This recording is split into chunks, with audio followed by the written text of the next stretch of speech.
भाइ छोरा यहाँमा यस्तो भोलिदेखि एक्जाम छ ओइ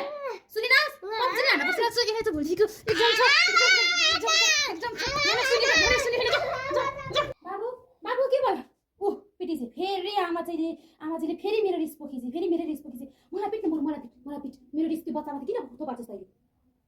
कस्तो चाहिँ बुहारी लागेछ भगवान त्यो बेलामा आमाले भनेको केटी बेगरा भित्रि त यति खालको त भित्रिदैन थियो होली नि त त्यो अबोध बालखा बच्चालाई के थाहा छ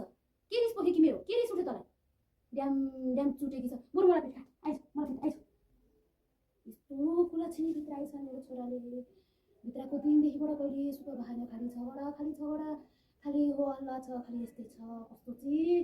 संस्कारी नभएर ल्याएछ नि आमाले भनेको टिभी बेगरा भित्र यस्तो हुन्थ्यो आफैले रोजेर ल्याएर यो सबै दुःख पाइन् त्यो गरी मलाई के रिस हुने भन्नु त यसको भोलिदेखि एक्जाम छ एक्जाम भएको बच्चा अहिलेसम्म पब्जी खेलेर बस्छ भएर पोक त न तपाईँको रिस किन मैले बच्चामाथि पोक्नु जति गरी नहुने छ भगवान यो अर्काको